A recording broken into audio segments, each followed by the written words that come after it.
Bonjour à tous et bienvenue dans ce nouveau cycle du séminaire espace de l'IESD.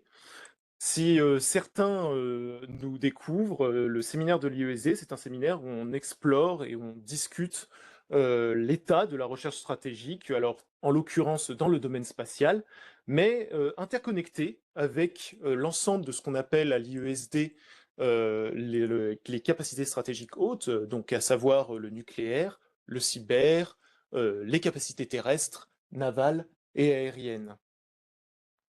Ce séminaire est organisé en partenariat avec la Direction générale des relations internationales et stratégiques et le ministère des Armées. Et cette année, je vous propose un cycle qui est tourné vers l'avenir et sa préparation opérationnelle. Pour ceux qui connaissent l'IESD, mes collègues développent déjà des séminaires opérationnels, alors qui sont centrés sur le commandement, sur l'IA, la puissance aérienne. Vous pouvez retrouver toutes ces informations sur notre page LinkedIn. Et à l'heure de bouleversements technologiques, il est assez intéressant d'explorer la méthodologie prospective. Comment se préparer conceptuellement à l'avenir. Donc ce séminaire se structurera autour de 3 séances thématiques. Aujourd'hui, sur la méthodologie prospective appliquée au domaine spatial, on va parler d'aspects théoriques.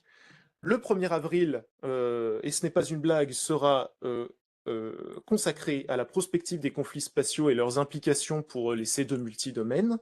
Nous recevrons à cette occasion un invité du commandement de l'espace et une dernière séance qui aura lieu, elle, le 29 avril, où on explorera les approches pratiques de red teaming, de wargaming, pour le test concret d'hypothèses stratégiques et de scénarios de crise spatiale. Et à cette occasion, nous aurons la chance de recevoir la docteure Marie Roussy. Et en vérité, nous allons rapidement découvrir que les enjeux de la prospective, même si nous les abordons ici sous l'angle plutôt spatial et défense, sortent du seul cadre militaire. Et pour anticiper l'avenir, il faut d'abord une méthode et des fondamentaux méthodologiques, et ça ne s'improvise pas. Et pour en discuter avec nous, je suis heureux de recevoir ce soir monsieur Sylvain Rocagel. Bonjour Sylvain. Bonjour Amaury.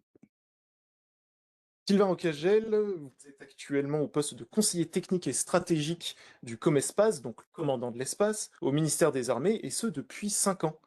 Vous êtes expert spatial, vous avez tenu plusieurs postes au CNES, notamment la direction de la stratégie et des programmes et la direction de l'innovation et des applications, et vous conduisez de nombreux travaux qui portent sur la question du gain opérationnel lié à l'innovation spatiale, ainsi que sur les enjeux des stratégies spatiales des compétiteurs économiques et militaires.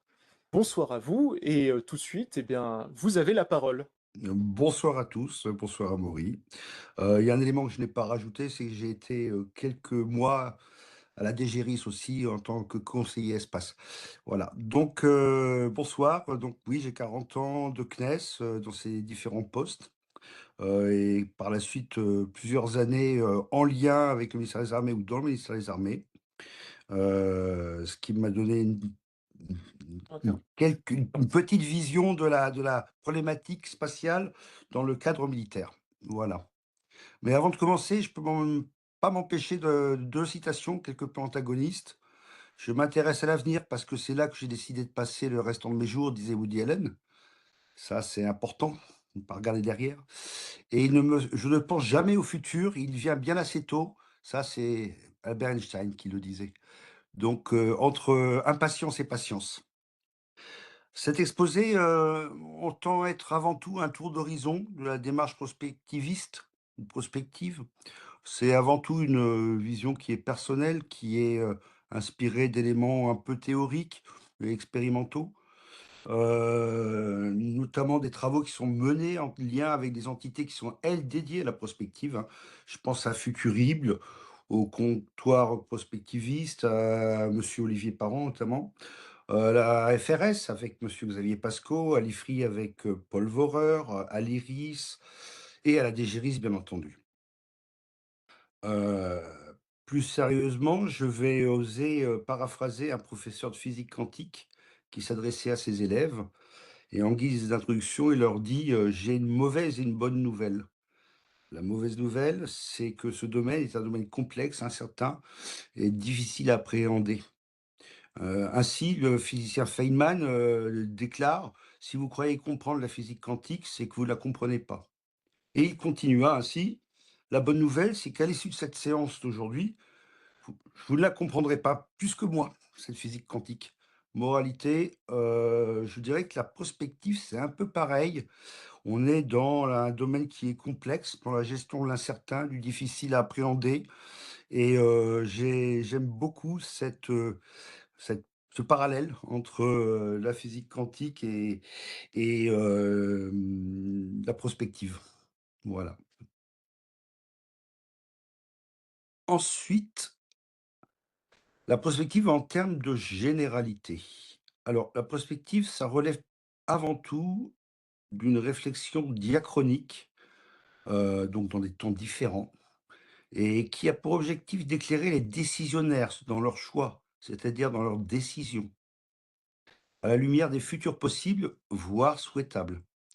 Il faut faire il me semble, un petit distinguo léger entre le terme prospective et anticipation. En effet, le terme anticipation, il sous-tend un certain niveau de déterminisme ou de choix implicite. Et ça, c'est un terme qui est souvent utilisé en remplacement de prospective. Et la prospective, elle est plus un discours, une réflexion, plus qu'une anticipation qui amène un futur obligé, je dirais. Voilà. En géopolitique, l'étude de la diachronie et l'analyse des évolutions de situation d'un territoire, d'une culture, d'une population, et y compris sur les temps longs. Donc, on le verra par la suite, c'est à la fois un avantage et un inconvénient de voir les choses sur différentes époques, actuelles, passées et futures. Alors, je vais faire référence à Michel Godet, que j'ai eu l'occasion dans ma prime jeunesse de connaître, qui était titulaire de la chaîne de prospective stratégique au CNAM, excusez-moi, et qui voyait dans la prospective une indiscipline intellectuelle, j'aime beaucoup, une indiscipline intellectuelle alliant cependant rigueur et imagination. Mmh. Ça Cela paraît, assez, surprenant, mais il faut absolument garder, cette indiscipline intellectuelle et cette imagination tout en alliant la rigueur, quelque peu, méthodologique. À la fin des années 50, le philosophe Gaston Berger, a lui défini la prospective comme étant avant tout une attitude ou une posture avant d'être une discipline et une méthode. Alors, je rejoins complètement cette approche. Une indiscipline intellectuelle qui est avant tout une posture, une rigueur, qui est aussi un peu une méthode, mais une posture. C'est avant tout une posture. Voilà. La prospective, c'est surtout l'idée de faire rationnellement émerger des impensés. Les éléments qui sont tus ou non objectivés, soit involontairement, soit volontairement. Et j'attache dans la démarche prospective une très grande importance au principe de sérendipité. Hem, je pense que certains connaissent, bien ce concept de trouver ce qu'on ne cherche pas. Oui. Ça nécessite, véritablement un travail, derrière. Ça ne veut pas dire que ça tombe, la chance, ce n'est pas de la chance, c'est aller chercher la chance aussi et la susciter. Et donc, au fur et à mesure des travaux qui sont menés et de l'ampleur des travaux qui sont menés, la curiosité derrière, va permettre, avec un peu d'aléa, d'obtenir, une cause ou un effet et permettre, le déploiement d'une réflexion stratégique sur la base d'un élément, qui a priori paraissait anodin et qui a été, obtenu, par, hasard, je dirais, mais qu'on a quelque part un peu cherché et amené et parce qu'on a une posture un peu, de porosité, je dirais, vis-à-vis d'une réflexion, qui peut, le cas échéant, être, comment dire? Une dispute, c'est-à-dire, contradictoire.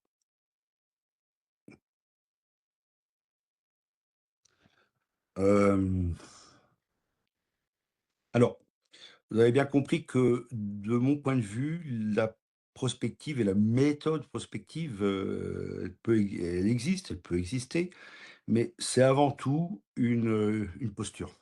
C'est une Mmh, posture que certains, ont, que certains ont un peu moins, que certains ne veulent pas avoir. Je dirais que la prospective, et ça c'est un sous-tendu, comment dire? Ontologique, et notamment pour moi, c'est aussi, l'objectif de maîtriser ses peurs, la crainte. C'est le moteur à mon avis de la prospective. La prospective détourne des futurs, et le présupposé et le sous-jacent, c'est bien que on essaye d'éviter l'émergence d'un futur qui nous est défavorable. Donc, la maîtrise du process, ou des process, de prospective sous-tendent la maîtrise de ses propres peurs, et être motivé par la crainte d'un futur, désagréable, ou de futurs désagréables. Il y a aussi une posture, importante, c'est une posture composite, dans cette démarche, qui est un prérequis quelque part. C'est vouloir, voir, loin, se tourner vers l'avenir, même lointain, de 30-40 ans, et faire des digressions, intégrer des dynamiques, du changement, ne pas être sur la réserve. Oui, j'ai fait une petite erreur, pas être nécessairement sur la réserve, et intégrer, donc, pas uniquement le présent, ni être trop rétrospectif, ne pas être uniquement à court terme. C'est important, d'avoir une vue, assez, divergente en termes d'horizon. Souvent, nous sommes tous, hein, un peu comme des hamsters dans une roue du quotidien. On lève pas trop la tête, on se pose, pas trop de questions, donc important de voir loin sur les temporalités, même si pour certains, les temporalités, ben, sont relativement à courte échéance, hein. Pour d'autres, c'est beaucoup plus lointain, mais il est important dans la posture, de prospective, de pouvoir, heu et de vouloir surtout, vouloir, vous avez entendu ces termes assez souvent, voir loin dans le futur, tout en restreignant, un effort sur, les 20 ans, je dirais qu'il y a un horizon où la plausibilité est la plus grande. Il faut aussi voir large, c'est-à-dire mener un exercice selon plusieurs angles de vue, et plusieurs disciplines. C'est une démarche qui est, pluridisciplinaire, potentiellement collective, mais c'est pas nécessairement, un prérequis, hein, pour associer, des points de vue différents, des responsabilités différentes, y compris de ceux qui ne sont pas reconnus comme des experts, voire des quidam. L'évidence n'est pas, nécessairement, heu, trompeuse ni inaccessible. Le bon sens, diraient certains, voilà. Donc il faut pas, que ce soit une discipline ou une interdiscipline qui soit, uniquement dédiée aux hyper experts, aux experts, aux sachants. Heu, Chacun a le droit d'avoir un point de vue, peut avoir un point de vue, et c'est dans la confrontation des points de vue que l'on peut, faire émerger, les différents scénarios, et de différentes plausibilités. Il faut vouloir comprendre en profondeur. Alors ça, j'y attache beaucoup d'importance, parce que la prospective, peut-être le voir, ça nécessite un travail, un très gros travail de recherche, heu, bibliographique, de recherche, en renseignements d'origine, ouverte, je dirais, en roseau. Ça nécessite un très gros travail documentaire, d'analyse et de réanalyse du présent, d'interrogation. C'est-à-dire quand, dans le domaine de tous les jours, on va s'interroger sur: «Est-ce que je dois faire ça? Je dois faire ça? Est-ce que je dois, regarder plutôt les abandons, de programmes ou de projets, ou voilà, les résignations que les uns ou les autres ont faites plutôt, et est-ce que, ça part de la contrainte? Quelles sont les contraintes que les uns et les autres, ont?» ont été à même de subir. Ça nécessite de travailler beaucoup, à un niveau documentaire, la connaissance des interrelations, les interdépendances et des corrélations entre les acteurs, les phénomènes, les causes. Voilà, donc c'est un travail avant tout, de bénédictin. Si on veut vraiment traiter un sujet prospectif, de loin. Voilà. À contrario, on peut très bien faire cela, sous la forme d'un café du commerce et on le verra tout à l'heure. Mmh. Voilà. Vous réagissez, Amaury, hein. Vous Non, non, il réagissez, y a hein. y a pas de souci, je vous écoute avec le plus grand intérêt. Alors, la prospective, c'est aussi donc une indiscipline intellectuelle.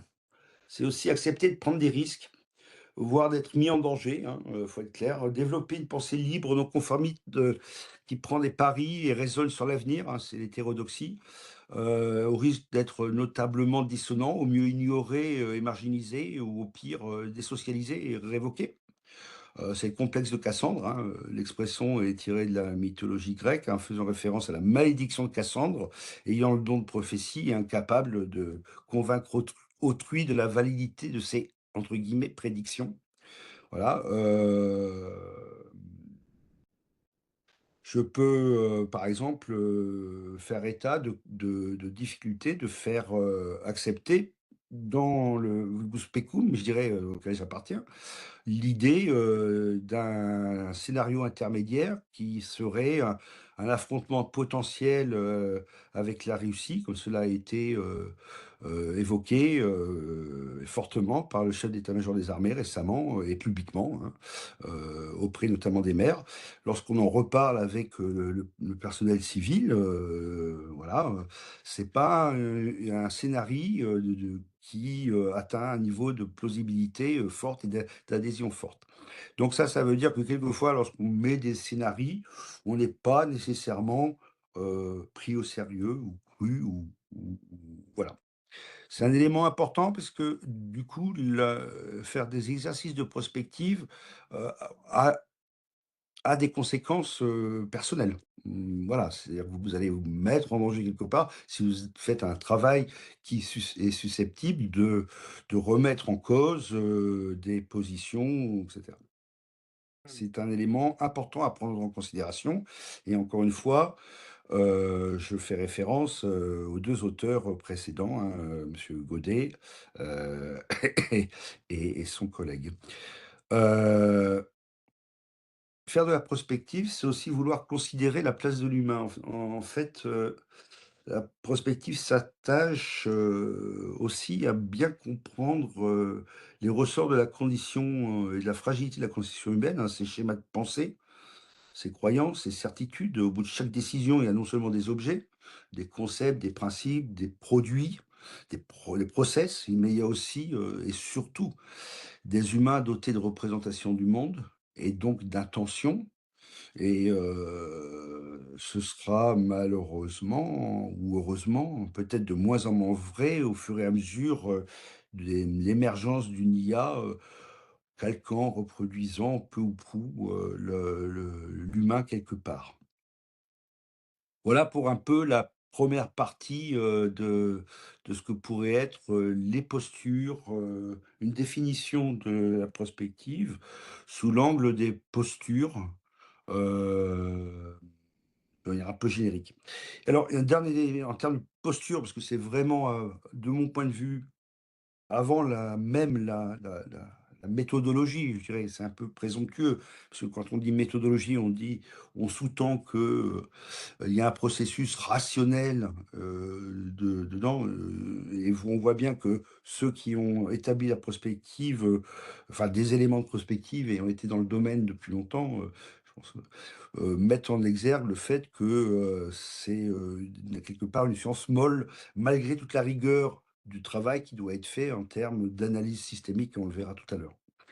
Heu, il s'agit aussi d'accepter la lenteur, l'ignorance, le hasard, l'incertitude et donc un certain niveau d'imperfection finale tout en étant extrêmement rigoureux dans la démarche, dans les analyses, les de bas niveau, de moyen niveau, dans la définition enfin la définition, la caractérisation des interrelations entre les différents concepts, acteurs, phénomènes qui vont, permettre de détourer, aussi bien dans le temps que dans l'espace, si j'ose dire, dans l'espace soit, économique, soit, culturel, soit scientifique, ces différentes actions.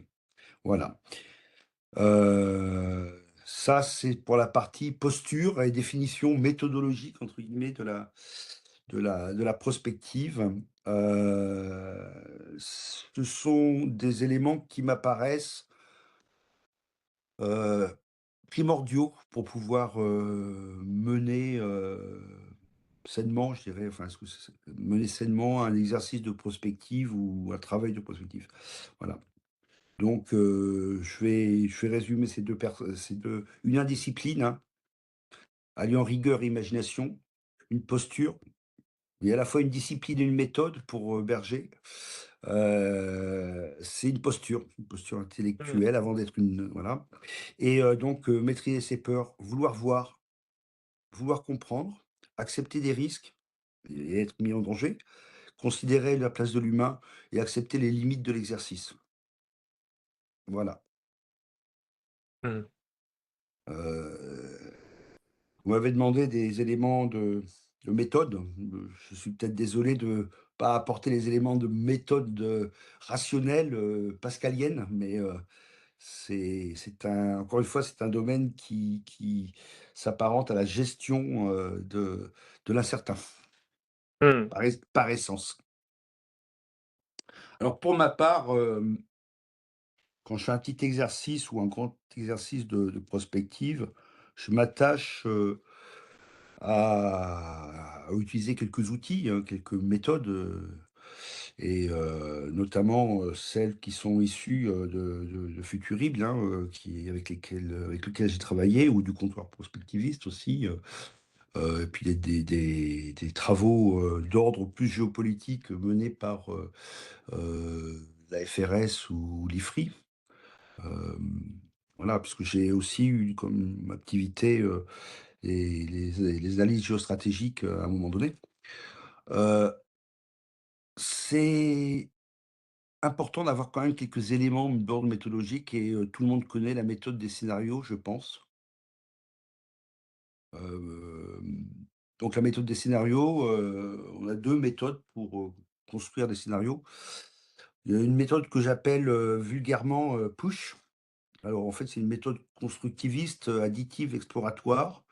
Heu, voilà, donc un peu d'opportunité. On recherche des causes, racines, des phénomènes intermédiaires, pour arriver aux effets. On va établir un certain nombre de scénarios dégradés sur leur plausibilité, leur, faisabilité, notre propre aversion, à ce scénario. Ça arrive, hein, on le voit bien, hein. Et donc il s'agit de connaître, comme disait Edgar Morin, «Connaître et penser, ce n'est pas, arriver à une vérité certaine, c'est dialoguer avec l'incertitude».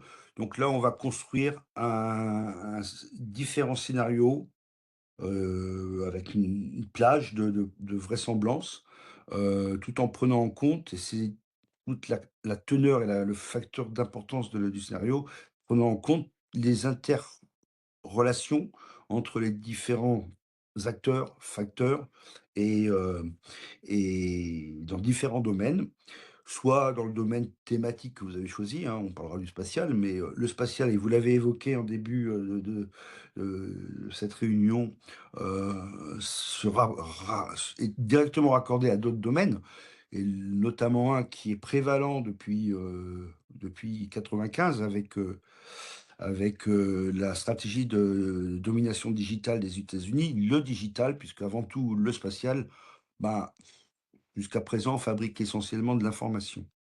Donc il est important de travailler non seulement de manière endogène sur le domaine que l'on traite et puis traiter, et on va le voir, par la suite, les différentes, accrétions de manière à obtenir un panel de scénarios. Il y a la méthode que j'appelle plutôt pool. Alors, là, on part d'un état final et on j'en parlais parce que moi, j'utilise beaucoup ce qu'on appelle, l'APR et l'analyse préliminaire de risque, hein, dans la première partie où on va construire, des risques. Donc on se base sur un événement redouté, par exemple. On recherche des causes probables, on va déconstruire, on va regarder les pertinences. On va, vraiment essayer de rechercher les phénomènes qui sont les causes racines potentielles ou avérées. Faire des conjectures et des conjonctures et établir une arborescence, d'abord de l'aval, mais puis rechercher, des arborescences amont, et donc identifier, détecter, caractériser des causes non pensées. Et donc toute la méthode, des scénarios, pour moi, elle n'est pas dans une option ou une autre, elle est dans l'usage alternatif et itératif de ces 2 méthodes. Donc on commence à construire de manière linéaire et déductif et on utilise, aussi de manière plus sériée, une méthode plus inductive, de manière, itérative, pour l'exploration et le descopage sur d'autres secteurs. Voilà. Ça, c'est, de mon point de vue, la méthode, la plus des scénarios la plus, comment dire, fruitful, intéressante, voilà, on va dire. Est-ce qu'il y a Heu, allez-y.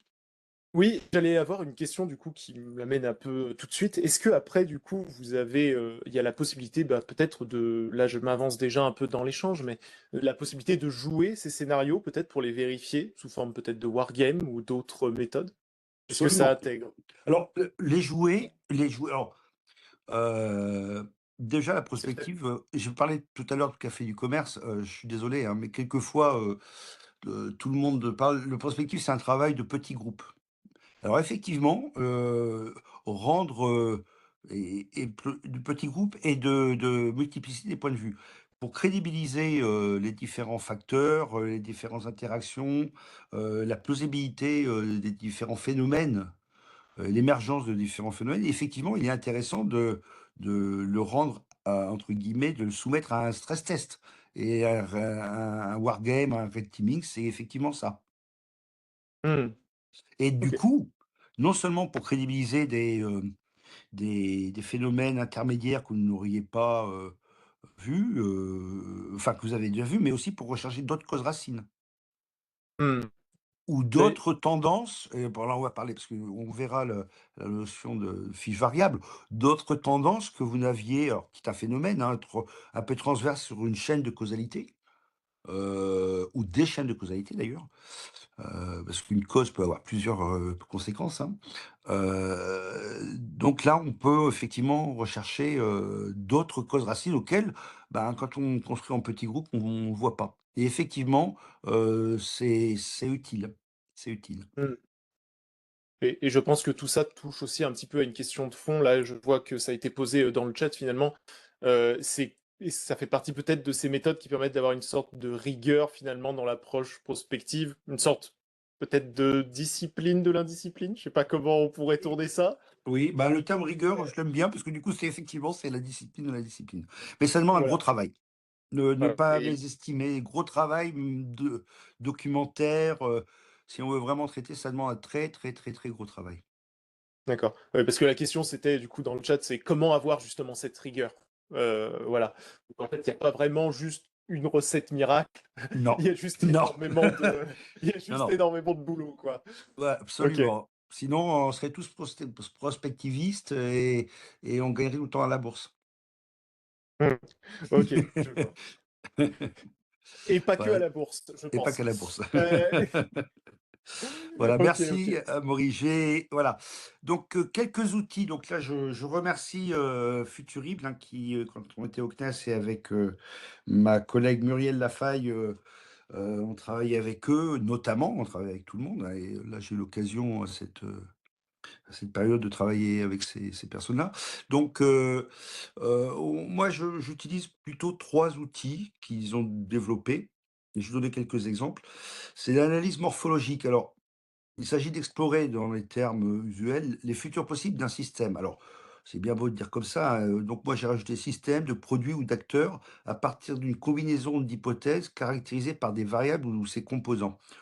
Donc, utilisé à l'origine en innovation technologique, on verra que la propension de prospective technologique que j'ai, par la suite, mais voilà. Cette méthode se prête à la construction de scénarios prospectifs.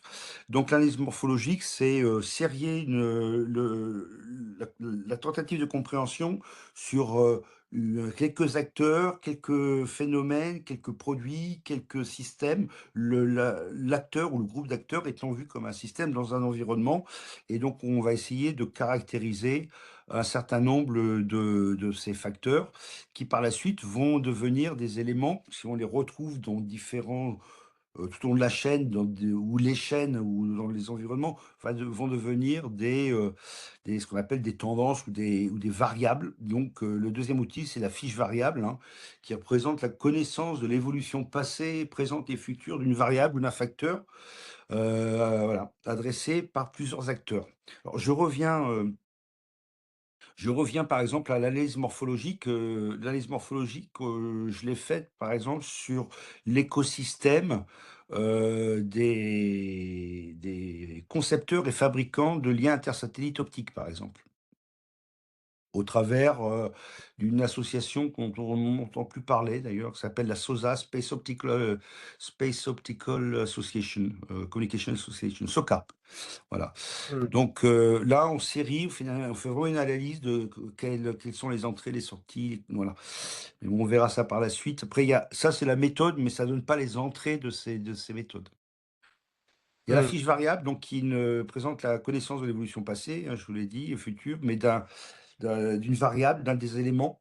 Donc on va rechercher les communalités, par analogie, et elle expose les arguments, les dynamiques de changement, les tendances et surprises, passé, futur, et cetera. Et les hypothèses d'évolution de la variable à l'horizon temporel de l'étude que l'on a fixée. Heu, Très important, les fiches correspondent aux variables internes de notre système, mais aussi aux variables externes du système étudié, de son environnement. S'il est très soumis, par exemple, aux aléas, hem, de de l'électronique, par exemple. On va prendre un exemple actuel, hein, si je faisais une fiche variable, sur, la consommation des RAM dans les futurs Space Cloud, la fiche variable, voilà, ça serait l'exemple. Je l'ai mis en dessous d'ailleurs. Le cloud, le software embarqué, l'IA, ça c'est une fiche variable. La Mmh. variable, alors moi j'ai un peu essayé de formaliser mon mode de raisonnement. Je parle de variable entrée produit, c'est-à-dire, quelles sont les entrées dans un système, dans les différents temps, dans les différentes variabilités, dans l'écosystème, étudié. Et je parle aussi de variables, process, contraintes, ressources. Mmh. Hem, on voit bien que toute la dialectique qui est établie dans la prospective, c'est toujours un rapport entre puisqu'on étudie aussi les humains, c'est entre ce que je peux et je veux. Et donc il y a un élément très important et une approche que je recommande et on le verra par la suite, c'est, prendre un angle, je peux et je veux. La gestion des intentions et ça c'est, au niveau des géostratégiques, c'est très important et puis au niveau, un peu plus bas, de ceux des acteurs de plus bas niveau tout au long des chaînes et l'importance de la gestion, la contrainte sur les ressources, la contrainte elle-même, sur les entrées, voilà et les process eux-mêmes. Donc les process de fabrication, les process de compréhension, et cetera. Cette fiche variable, j'en fais quelques-unes. C'est fait partie des outils que j'utilise et notamment les variables, qui traitent de tendances globales. Vous voyez? Mmh. On va parler par exemple de la fiche variable hyperconnectivité. D'accord. La voilà, la fiche variable hyperconnectivité, elle part, de l'absence ou de la pauvreté de la connectivité avec des SATCOM et du broadcasting, on le verra tout à l'heure. Jusqu'à l'hyperconnectivité, avec le smartphone, voilà, c'est, où tout, point, est émetteur-récepteur indépendamment, sans contrainte de débit, sans contrainte de latence. C'est Mmh. l'hyperconnectivité. Vous êtes Mmh. dans le désert, vous pouvez maintenant appeler avec votre smartphone, et demain voir un film, dans vo alors qu'il y a rien autour. Mmh. Ça, c'est l'exemple type d'une tendance, d'hyper voilà, qui fait partie du next space, voilà. Voilà. Et ensuite, le troisième élément, c'est, l'analyse causale multiniveau. Alors, elle est surtout utilisée pour, établir, les intentions formelles. On utilise pour cela, les réanalyses des discours dominants, récurrents, la litanie, comme strat, comme Mmh. dirait, mon collègue, Guilhem. Les systèmes, ces variables et leurs relations, ça c'est issu de l'analyse morphologique. Les visions du monde et les propos qui les légitiment ou les étayent, les croyances et intentions. Et encore une fois, là c'est le «je veux», voilà. Donc, dans l'outil, les 2 premiers outils, on va plutôt regarder «je peux», le «je peux», et dans le dernier outil, c'est quoi la vision du monde, et l'effet que je veux obtenir et les causalités, et les interconnexions qu'il y a entre les différents mondes. C'est surtout ces 3 outils que j'utilise. Ensuite, il y a 3 outils qui sont utilisés dans le cadre, Futurible, que j'utilise un peu moins. Alors ça, c'est en anglais, donc je suis désolé, c'est Analysis of Competing Hypotheses. Donc c'est l'analyse de compétition entre les hypothèses et la matrice de 2 des hypothèses. Donc il s'agit là d'évaluer, la plausibilité, des hypothèses, soit par exclusion, soit par hiérarchisation sur le long terme. Bon, ça c'est plus technique, je dirais. Voilà. Ensuite, il y a ce qu'on appelle, la bague de Régnier. Alors, je ne sais pas pourquoi ça s'appelle la bague de Régnier, je vais vous dire en toute sincérité. Je sais qu'on l'utilise souvent, c'est la consultation d'experts sur la même question. Voilà. Donc, pour recueillir des avis, des messages clés, sur les tendances, les hypothèses, les enjeux, les propositions, et cetera. Alors, je pense que ça, c'est nécessaire, mais ça se fait effectivement de manière naturelle, hein, parce que encore une fois, dans un premier temps, la prospective, c'est un travail de bénédictin mené par quelques-uns qui ensuite, vous l'avez rappelé, soit dans le cadre de séances de réflexion, soit dans le cadre de mise en situation, et travailler. Mais c'est nécessaire, mais par expérience, ça devient vite le village d'Astérix et Obélix, hein, vous voyez? Si tout le monde, OK. donne un avis et cetera, c'est devient très, très compliqué d'obtenir une synthèse et des éléments. Voilà Mmh. pour la partie, un peu théorique, si je peux me permettre. C'est un petit peu dense, mais je pense que c'est nécessaire et Voilà. c'est marrant parce que quand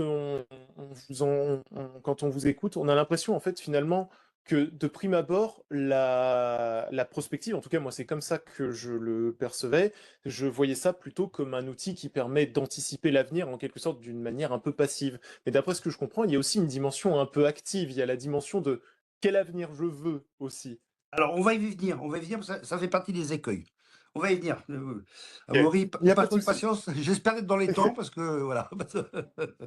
Donc vous me dites, c'est vous le timekeeper?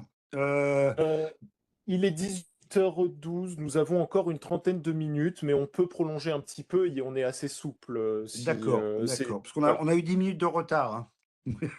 Oui, non, mais ne vous inquiétez pas, de toute façon, on est D'accord. souple et on Alors on moi fera je le tour, du sujet. super, donc pour, ces exercices prospectifs, moi je choisis un terme et un horizon.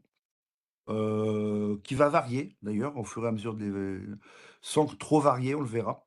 On positionne la problématique, d'abord, on initialise une analyse morphologique, de préférence technologique, une fiche variable pour un peu voir la tendance, les différents acteurs, avec des entrées-sorties. Je prends un exemple, les produits d'imagerie satellitaire ou un process, une contrainte, par exemple la contrainte énergétique sur le traitement à bord. Et on utilise les analyses, multiniveaux pour positionner les chaînes d'acteurs. Voilà, première chose, on détourne. Ensuite, alors ça c'est vraiment très personnel, mais c'est sa manière de comme je l'ai dit, la prospective, c'est avant tout une crainte.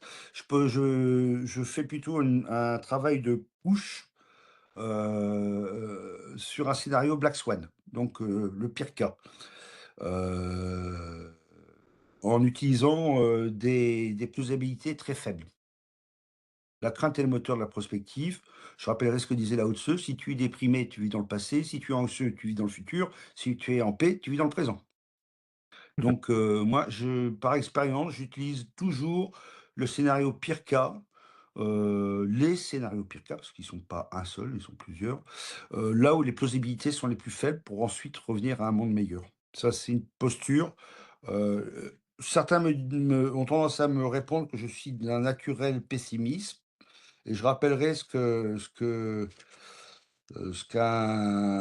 qu'une première ministre avait dit, le pessimisme, est un luxe qu'on ne peut pas se permettre. Donc par rapport au réalisme, il s'agit d'être réaliste, en évaluant la plausibilité de certains scénarios et du coup, l'élément important dans la génération des différents scénarios, c'est aussi d'avoir encore une fois une approche, d'analyse de risque et de conditions insidieuses, les conditions insidieuses étant approximativement ce que l'on appellerait des surprises. Voilà. Mmh. Et à chaque étape, vers des hypothèses en amont, hein, je vais remonter vers les causes possibles, les interactions. On crédibilise la plausibilité en identifiant les facteurs de surprise. Est-ce que à quoi j'ai pas pensé? Et à chaque étape, il faut ne surtout pas résister à la tentation de l'aléa majeur, et si ce truc-là arrivait? On va prendre un exemple, l'invasion, mongole qui s'est arrêtée aux portes de l'Europe, car, je crois que c'était le grand Khan qui était mort et du coup, je crois que c'était Tamerlan ou son petit-fils qui était aux portes de l'Europe et toutes les armées avaient été vaincues et puis il tourne kazakh si j'ose dire et il rentre et du coup l'Europe n'a pas été envahie. Donc là, c'était vraiment, le credo interne des Mongols de revenir, ils auraient pu rester, mais l'aléa. Donc ce facteur doit être aussi, autant que possible imaginé, mais c'est difficile. Il faut faire preuve d'imagination et comme il l'avait dit, heu Godet, donc une certaine incivilité, je dirais. Ensuite, on fait diverger les scénarios en push avec des hypothèses court terme, l'état de l'art, parce qu'on se concile de mieux en mieux. On fait de cette partie pull, on va crédibiliser un scénario, Black Swan, on va essayer de le dégrader, vers des scénarios plus agréables à vivre. Et là, pareil, on essaye on essaye la tentation d'une réalisation de l'impossible. On pensera à SpaceX, hein, voilà, notamment. Je rappellerai, un fameux dicton parce que finalement, comme je vous l'ai dit en introduction, les dictons, c'est très intéressant. L'avenir a plusieurs noms. Pour les faibles, c'est l'impossible. Pour les timides, c'est l'inconnu. Pour les vaillants, c'est l'idéal. Et on voit bien que la démarche, on en parlera tout à l'heure, de SpaceX a été particulièrement intéressante. Il faut être réaliste dans le court terme et utopiste dans le long terme, ça c'était Jean Jaurès qui le disait. Voilà. Un élément pour les j'en ai très rapidement parlé, il faut vraiment aborder, il me semble, les motivations, les intentions. Selon la pyramide de Maslow, chaque entité, qu'elle soit d'ordre étatique, interétatique, a besoin de hiérarchiser ses politiques de public, ou que ça soit une grande entreprise ou entreprise, hein, ou même l'humain, et donc a besoin d'asseoir des contraintes, et de résolution de contraintes, excusez-moi, et d'obtenir, des captations de ressources, pour assurer ses entrées et ses produits et notamment une gestion optimale des contraintes. Donc un des éléments que je fais, c'est détecter les besoins en termes de nécessités ressenties, de contraintes auxquelles les entités doivent se soumettre ou doivent s'évader, ou auxquelles doivent Mmh. s'évader. Voilà. C'est un élément intéressant pour, quand on veut démarcher, enfin, lancer la démarche. Dernière chose, dans l'analyse des comportements, des intentions, ne pas oublier le principe de rationalité limitée. le Bounded Rationality en anglais, qui est, l'idée selon laquelle la capacité de décision de personnes, d'un individu, d'un groupe de personnes est altérée par un ensemble de contraintes, d'où l'importance des contraintes, en dehors de leur matérialité et de leur matérialisation, par le manque d'informations, des biais cognitifs ou encore le manque de temps. Dans cette optique, les décideurs, ont tendance à choisir des solutions satisfaisantes plutôt qu'optimales. Mmh. Voilà, donc c'est le rasoir de Hanlon, hein, ne jamais attribuer à la malveillance que la bêtise suffit à expliquer. Je module quand même puisque, il y a aussi, malice, des scénarios de malice qui sont bien bien présents. Voilà. Je dois quand même rajouter un élément et je le présenterai après. Voilà. Petite question, justement dans le chat, il y a apparemment, si vous est-ce que vous avez un support de présentation que vous souhaiteriez partager? Après Heu oui, quand je l'aurai remis en forme. Ah, d'accord, voilà, donc le chat est désormais, rassuré, voilà, vous ne ratez pas, Voilà. de slide, voilà, Donc on a très parlé d'un bien. élément important, c'est que si certains ont une rationalité limitée et du coup, des décisions sont prises quelquefois, parce que l'information manque, hein, il y a des impensés aussi, hein, Mmh. il y a aussi, d'autres organisations, qui cherchent justement l'efficience maximale, ce qui est bien conçu. Je pense à Toyota notamment et du principe de moindre action, principe physique, voilà, qui essaye d'optimiser, d'optimisation, on va dire, naturelle. Donc on voit bien quelquefois où les différences d'approche, sur le court et le long terme entre les différentes options des différentes, entités que l'on étudie. Voilà, je pense à Toyota parce que, je pourrais donner des exemples. Dans ce cas-là, la conférence dure 3 heures, hein, aucun souci. Oui. Voilà, donc comme on n'a plus beaucoup de temps, mais je voudrais laisser un peu de temps, je voudrais partager un rétexte rétroprospectif de la prospective, les cadenceurs. Donc comme je vous l'ai dit, Oui. beaucoup d'informations en source ouverte, hein. Il y a un document qui s'appelle «L'enjeu d'une politique européenne des lanceurs, assurer durablement à l'Europe un accès autonome à l'espace», rapport DGA, CNES, CEA de 2009. Ça oriente, la production, enfin la conception et la production d'Ariane 6. Donc, ça fait le constat, les lanceurs de fondement indispensable à l'économie générale du domaine spatial. Ça, indiscutable. Jusqu'ici. Mmh. Voilà, capable de répondre durablement à l'horizon 2020-2025 aux enjeux d'accès européen autonome à l'espace pour ses besoins institutionnels. Je rappelle que Ariane 5 c'était vraiment le marché mondial de lancement de satellites qui était visé, hein. Là, c'est pour le besoin institutionnel, c'est restreint. Et le cœur du marché commercial mondial est constitué de satellites géostationnaires et le marché devrait représenter de l'ordre de 20 satellites par an, accessibles. Mmh. Donc on est en 2009, on dit non, non, 2020, ça sera du géostationnaire, le marché mondial sera du satellite géostationnaire. Voilà. C'est un peu Au-delà, curieux, on a l'impression en fait, ça veut dire que le marché mondial, en fait, a été, écarté quasiment dès le début, la possibilité d'accéder au marché mondial. Parce qu'on est un peu enfin, moi, je trouve ça surprenant parce que Ariane 5 a plutôt bâti son succès sur les satellites en GTO, donc en orbite géostationnaire, oui, mais avec, marché le mondial. fait le marché mondial. Voilà, Donc Ariane 6, d'accord. voilà. Donc, et ensuite, il est inscrit au-delà, des satellites géostationnaires de télécommunications, la demande mondiale ouverte de services de lancement porte également sur la mise en orbite de quelques segments de ce satellite, notamment de quelques segments de satellites, il est inscrit, hein, notamment le segment plus récent de constellation en orbite basse de télécommunications commerciales, qui représente un marché de renouvellement de unités annuelles. Voilà. Jusqu'au déploiement de la génération suivante en 2020. Ce segment est caractérisé par de fortes incertitudes.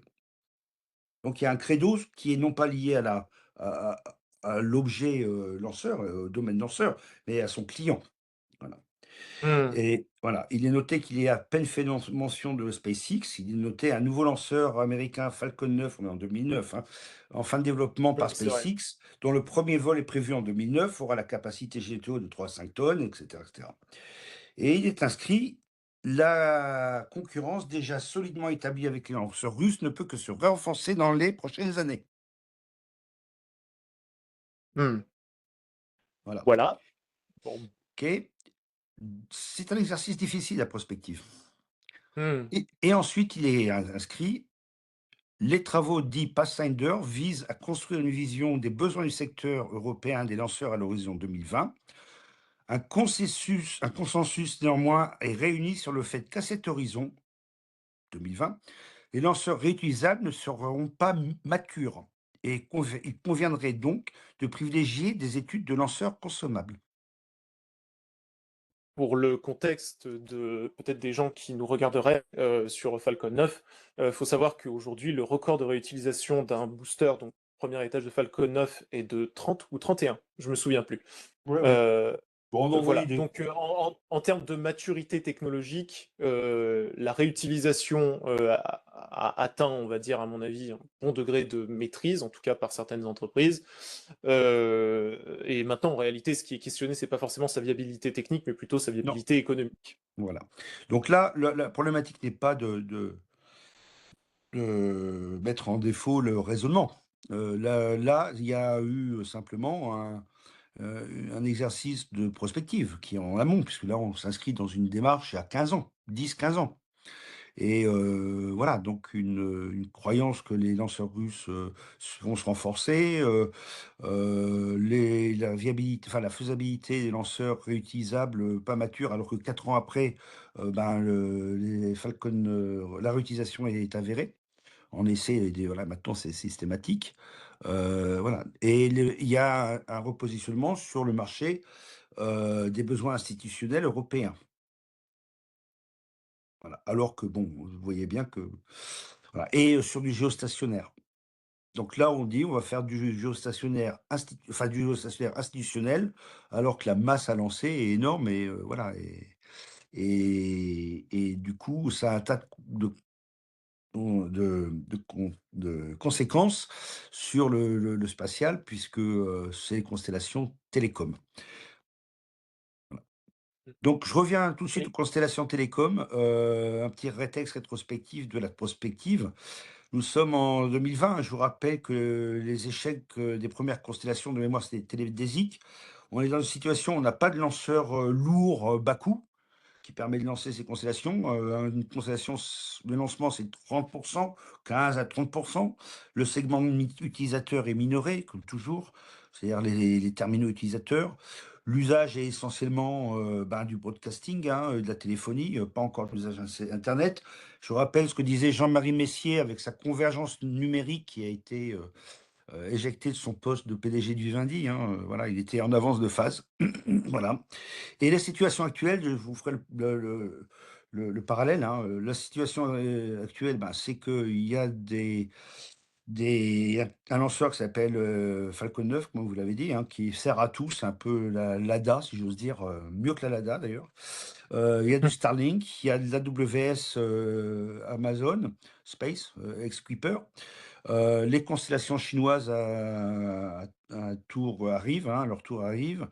Et puis heureusement, on a notre Iris Carré, qui va donner un peu d'éléments européens dans cette dialectique. Voilà, donc mmh. voilà, donc 2 visions sur la partie télécom, voilà. La difficulté de l'exercice, prospectif. Le facteur, ben, de ces constellations, hein, c'est effectivement une problématique de coût. Voilà. Et dernière chose, avant de conclure, mon propos, c'est de parler de les constellations d'observation de la Terre. Donc, je voudrais faire référence aux travaux de mes prédécesseurs au CNES, qui sont, Jean-Jacques Favier et Jean-Pierre Antiquidis, hein, qui ont déposé, un projet et un brevet en 2010, hein, qui s'appelle ICORS, qui était un couplage de constellations d'observation de la Terre, des stations de réception bas coût et proliférée sur la surface entière du monde et des moyens de traitement massif de données. On est en 2008, on parlait de grid. Voilà. La situation actuelle, c'est quoi? C'est que Planète US a 200 satellites, ICEYE a 64 satellites en propre. Il y aura bientôt 80 satellites, qui seront la propriété des MOD, des ministères européens, hein, qui vont, semble-t-il, d'après les velléités de la Norvège, mettre en place des coopérations sur, l'utilisation de ces 80 satellites. Il y a Amazon Web Services sur le segment Sol, il y a aussi KSAT, par exemple, les nordiques, voilà. Et le facteur essentiel, de différenciation entre, des satellites qui sont, plutôt, des high value assets, ben, c'est le size, weight and power, hein, la taille, la résolution moyenne, mais un peu en baisse, la revisite et surtout la connectivité et avec un coût de production et un coût de lancement, battant, tous les records. Voilà un rétexte de prospective. Je suis à votre à votre disposition pour les questions. Eh bien, écoutez, déjà, merci pour votre présentation et peut-être, bon, on verra s'il y a des questions peut-être dans l'assemblée, peut-être déjà d'ailleurs. Il y a peut-être déjà des questions autour de la Alors, table. D'accord. et vous la dites et vous la dites. Oui, vas-y, dites-la moi et puis Grosso modo, ce serait pour, donc en plus, si monsieur est de nature pessimiste, c'est parfait. Pour parler de nucléaire, est-ce qu'il considère que l'interprospection peut dire entre les domaines, partage cette approche de l'indiscipline, de la rigueur, J'ai pas compris la question. est-ce que l'interconnexion des C2, si on fait référence au colloque de l'IESD tout à fait. du colloque, est-ce que c'est quelque chose qui est aussi une réalité dans la prospective? Ok, c'est une Alors, question qui est assez intéressante. Ah, vous bah pouvez du coup, tu répéter l'as la entendu. question, que je la comprenne bien?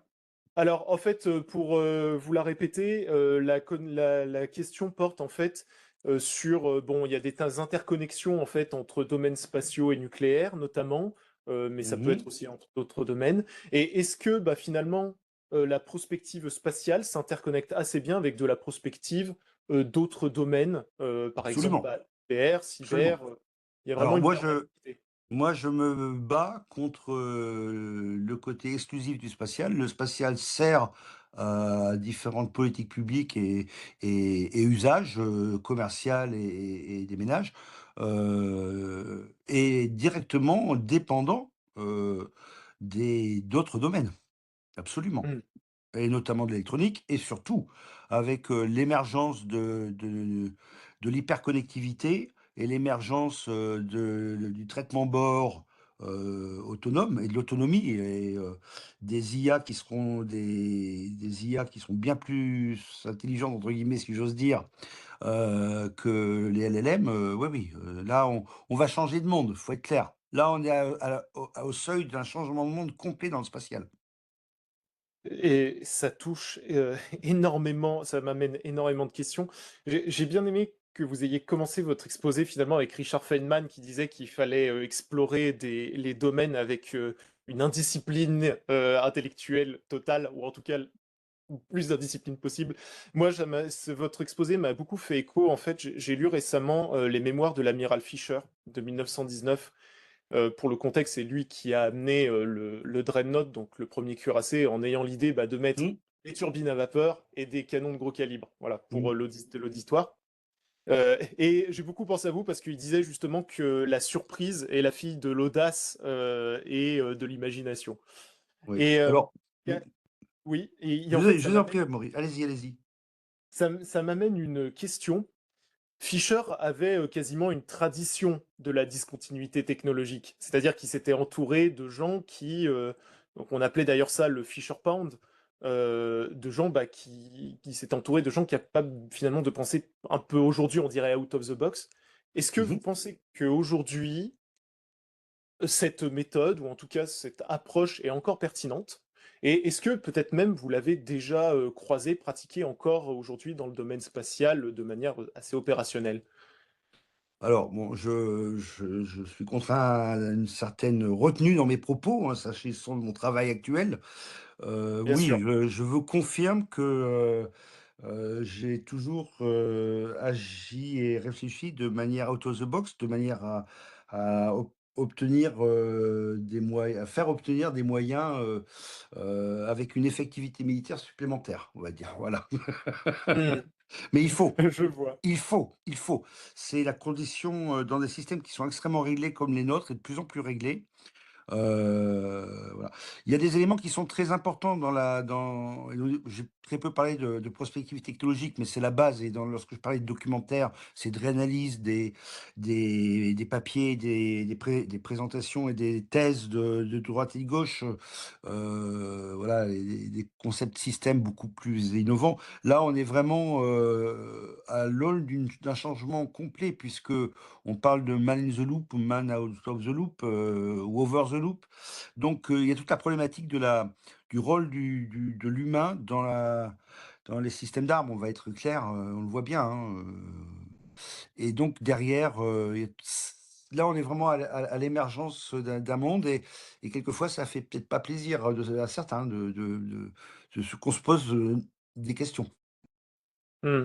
Et alors, bah, ça m'amène tout de suite une question. Alors là, on passe plutôt, on va dire, dans la question, on va dire, des ruptures anticipées.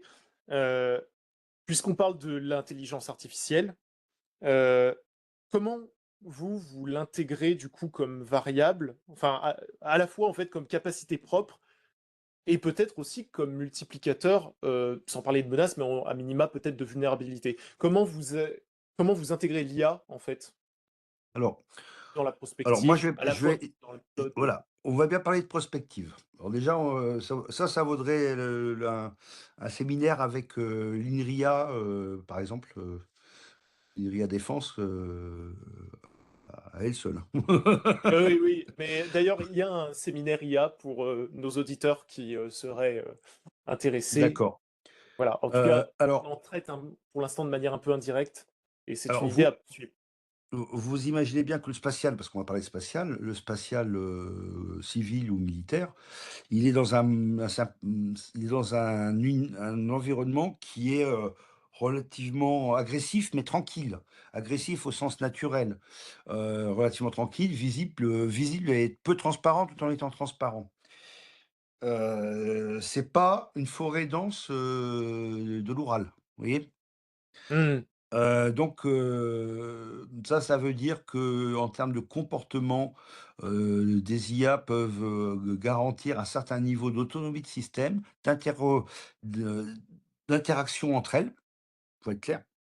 Donc là, on est en train de changer aussi des IA parce que les IA, il y en a plusieurs, hein, bien sûr. voilà, il y a des IA qui sont un peu innovantes, heu donc là, il faut suivre surtout les évolutions, de la science, de la cognitivité, Limité, voilà et parce que là, les LLM vont changer de modèle, les LCM commencent à émerger, il y a voilà et donc on peut espérer obtenir, des systèmes qui sont beaucoup plus, autonomes dans leur fonctionnement et puis, peut-être avez-vous entendu parler de la société, LEAP, 71? C'est une société qui, sur la base des lois physiques, fait travailler une IA qui conçoit des moteurs de fusée ah oui, et tout à fait et voilà, d'ailleurs, ils ont même testé les premiers moteurs, voilà, d'ailleurs, ça donne des choses assez, si vous avez l'occasion là, pour nos auditeurs d'aller chercher, d'ailleurs, je crois qu'il y a un dossier de l'espace sur la chaîne Hugo Lisoire qui est dédié à ça.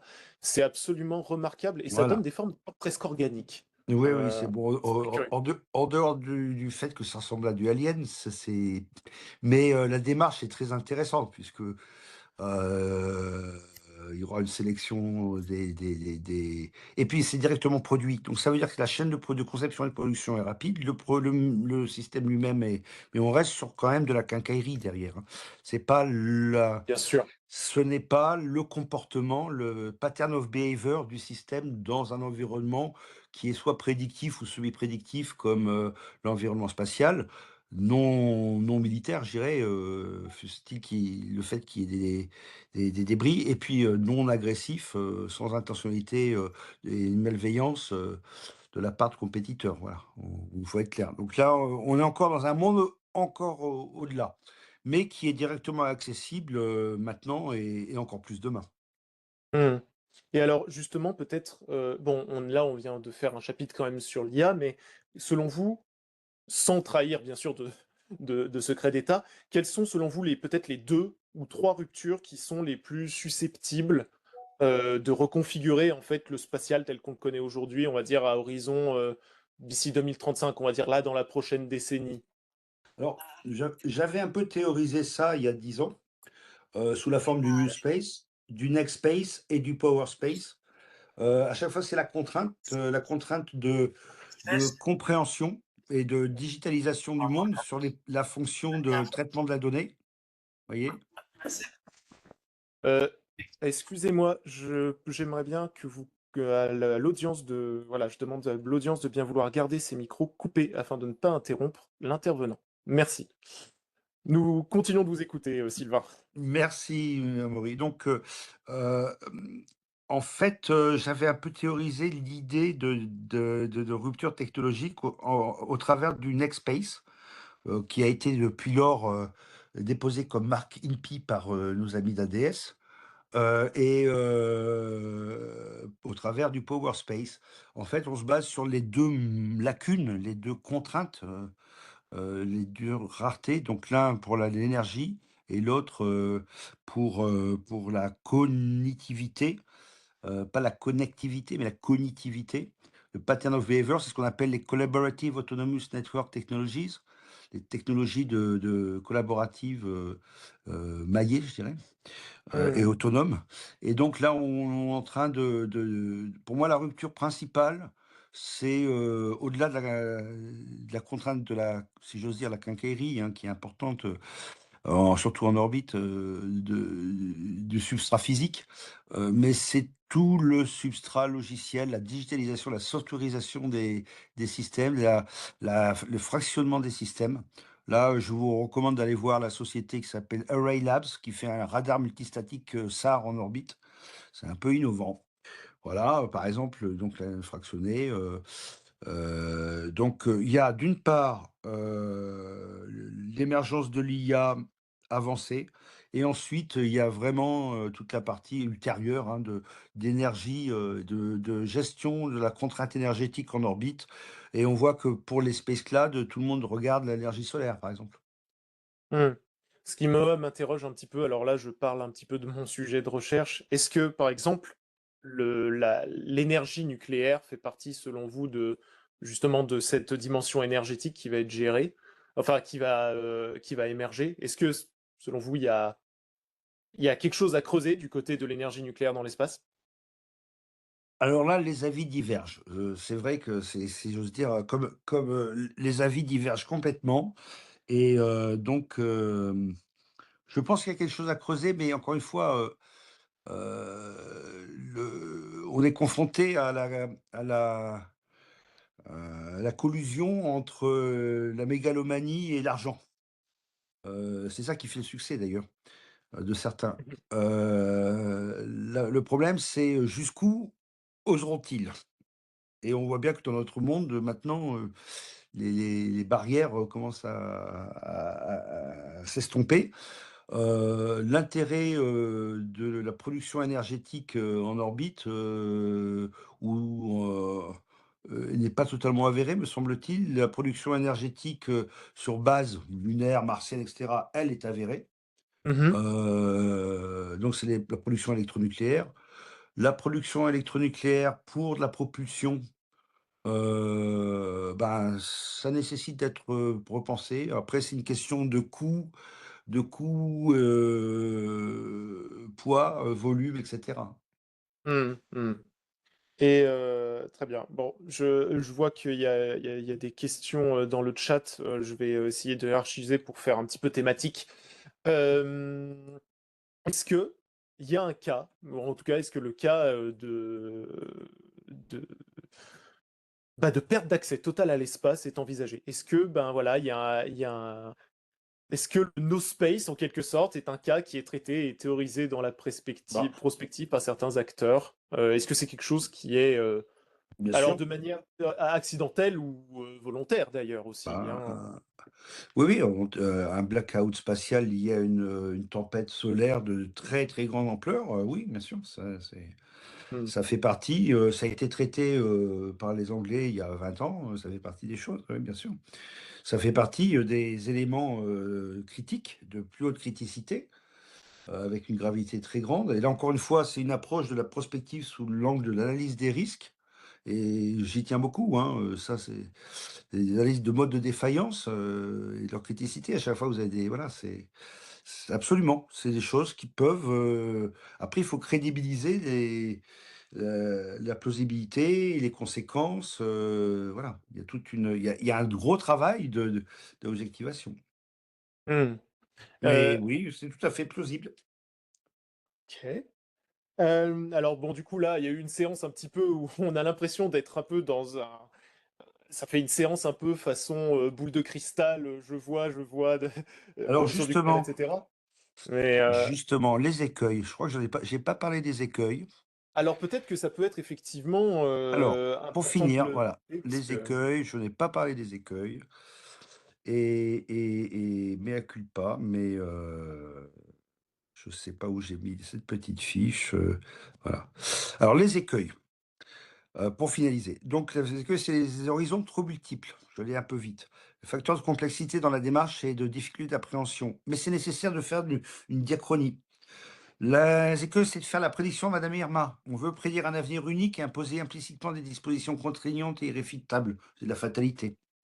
Un mmh, autre écueil, c'est la prévision. Je cherche à dire ce qui va se passer alors que la prospective, elle cherche à dire ce qui pourrait se produire. C'est croire en l'indéterminisme aléatoire, la prospective. C'est pas ouais, ni le Madame Irma, ni la prévision météo, qui à elle-même, c'est sa plage d'incertitude. C'est la mmh, projection monomaniaque, donc c'est le prolongement de soi ou une inflexion dans le futur de phénomènes passés ou de tendances présentes.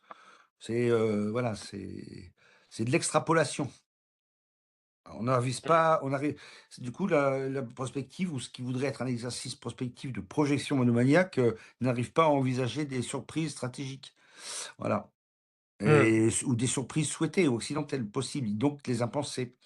Et alors derrière, un peu similaire, mais là ça devient, pratiquement ça relève de la faculté de médecine, c'est l'utopie.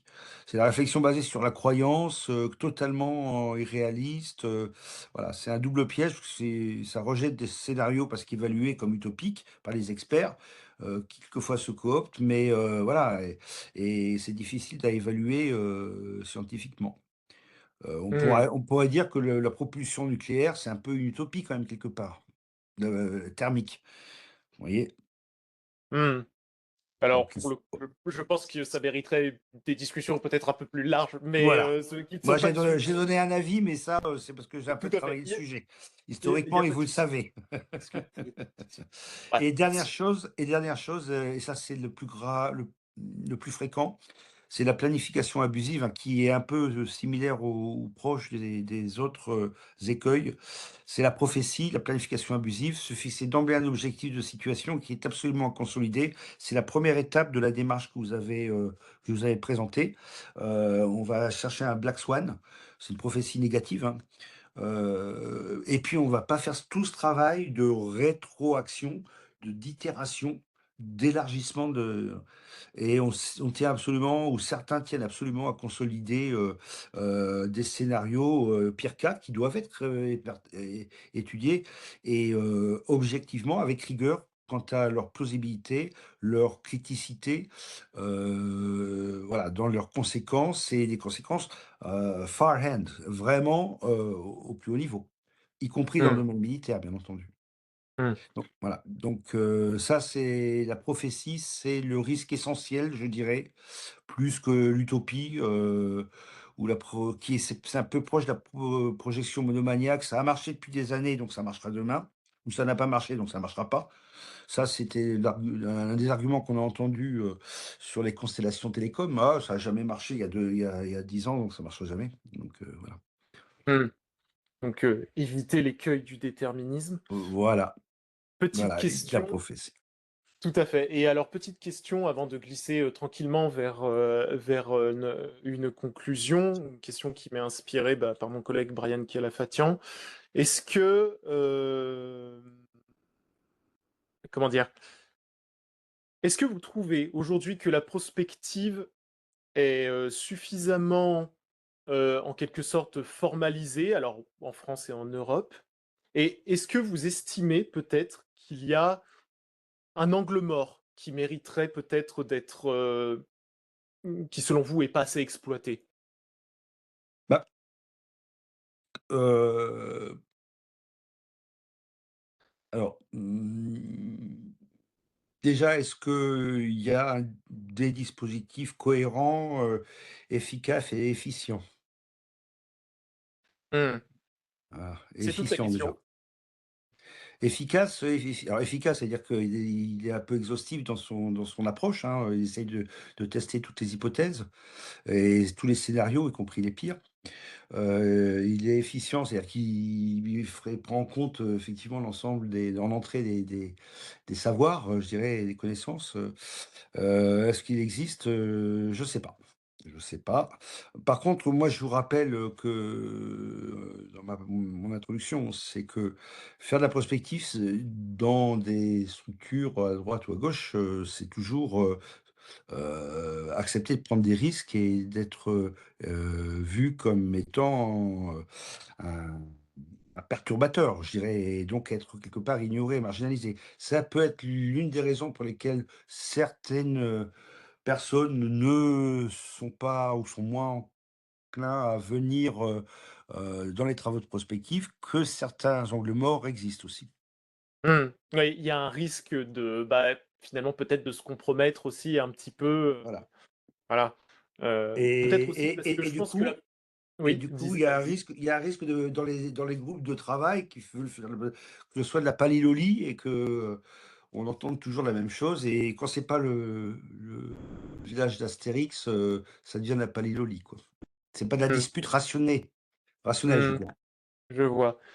Et du coup, est-ce qu'il y a un angle mort peut-être que ou peut-être que vous souhaitez pas, développer plus la question? Un angle mort qui, selon vous mériterait peut-être d'être un peu plus développé, un peu plus Alors, creusé moi, en dans termes le de domaine spatial? prospective, alors dans le domaine spatial, même dans le domaine générique, il y a un angle mort, où, c'est vraiment sur l'IA.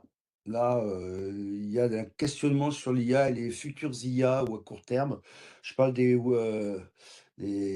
World AI de Lequin, heu Ah oui, tout à fait, des LCM, absolument. Large Concept Models, des IA liquides. Donc des IA qui sont extrêmement auto-reconfigurables en fonction du contexte quelque part, par rapport à leur domaine d'apprentissage. Là, on voit avec, Lib 71, que bon, voilà, les IA qui se mettent, de manière autonome à reconstruire les lois physiques, donc bon, tout un travail. Donc il y a un véritable questionnement sur l'IA et son application dans le domaine, du spatial puisque comme je vous l'ai dit, l'espace, bah, en termes d'application, c'est relativement simple. C'est loin, c'est simple. Plus c'est loin, plus ça doit être autonome. Plus voilà, il y a un questionnement à avoir véritablement sur l'IA, de demain, dans les systèmes, d'armes et quelque part, comme c'est, sur les C2, le rôle de l'humain et les C2 au niveau militaire, voilà, c'est il y a un questionnement. J'ai pas dit Mmh. que c'était un angle mort, j'ai dit que c'est un questionnement qu'il faut Qui renforcer. mmh. Et alors, très bien, on touche à n alors, on commence à tirer vers la Derrière fin. derrière, ça développe, un tas de concepts techniques, hein, l'hyperconnectivité, le software defined, pour les satellites, voilà, des Mmh. choses qui commencent à émerger, chez les industriels et New Space, Old Space, voilà, voilà. Mais ça arrive. Il y a une certaine fatalité des choses. Après c'est, voilà, il y a une certaine fatalité des choses malgré tout et des surprises stratégiques. Mmh. Et alors, dernière question, puisqu'on a des étudiantes et des étudiants autour de la table. Vous, qu'est-ce que vous auriez, ça va permettre de faire la conclusion, vous, qu'est-ce que vous auriez aimé savoir peut-être sur la prospective spatiale au début de votre carrière? Et finalement que vous avez appris un peu par l'expérience, mais que vous auriez aimé finalement, en quelque sorte anticiper? Si j'avais à refaire les choses alors déjà, quand j'étais, étudiant, j'étais déjà passionné puisque j'avais déjà les bouquins d'Arnaud de René, d'Edgar Morin, d'Henri Laborie, de toute les approches systémiques, hein, qui font partie, de Jacques Le Sourn, j'ai oublié de le citer, du CNAM aussi. polytechnicien, professeur systémique. Donc là, moi, ce que j'aurais aimé faire, c'est une colle à Maury. Ok, et bah alors, Non, c'est vous vraiment une pouvez colle. utiliser le Joker. Joker. Joker. Passé un certain Ok. âge, on n'a plus ni regret ni remords.